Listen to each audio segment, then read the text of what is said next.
I think what we're starting to learn is that we really don't know all that much, right? We still haven't figured out how we can cure this disease.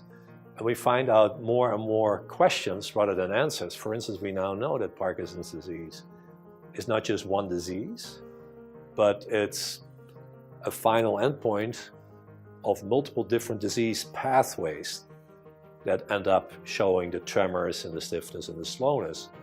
But it's not all part of the same pathophysiology, the same mechanism of the disease.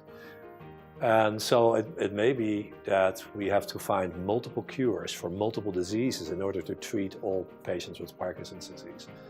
Not too long ago, but over a decade, we actually found out through the work of German pathologists that the disease itself is not restricted to certain areas that we always thought it was restricted to. And that's a long story that I cannot go into too much, but it apparently before patients get symptoms, they already have certain abnormalities in their brain tissues at different spots than what we always thought. So we know we really need to act earlier before people even have symptoms. And we also know a little bit more about what's going wrong and how we can try to change that, but we are not there yet at all. We always think about stem cells as being the final answer, and maybe that will help, and that's certainly close by. But I think also that it will not be the final answer, and we really need to look at the causes of the disease and intervene early on before patients are actually having symptoms.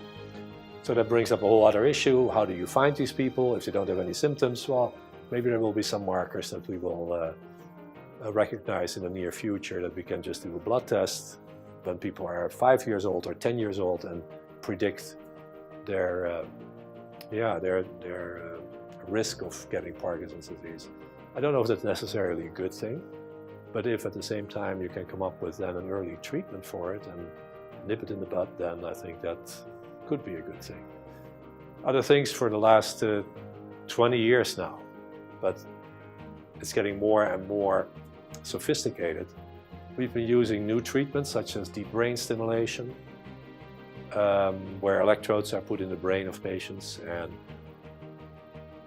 we kind of change the abnormal firing pattern of the brain, and the brain is basically one big electrical organ.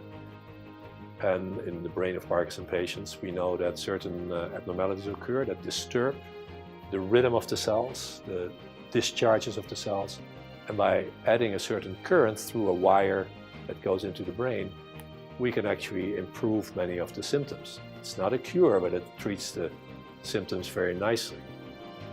As time has gone by, I've seen dramatic improvements in the way we do that procedure. The equipment is getting better, the imaging to get the equipment to the right place is getting better, so all these things will help in the treatment, but it's again not a cure.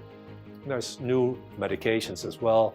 The way we give medications now, sometimes the same medications we've used for 30 years, but administering them in a different way, such as continuous infusions, can greatly help patients with their most severe problems.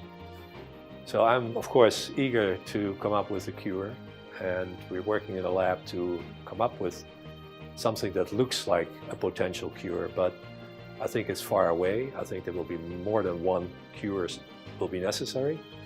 But in the meantime, I think the treatments have really improved a lot and will continue to improve on a daily basis almost.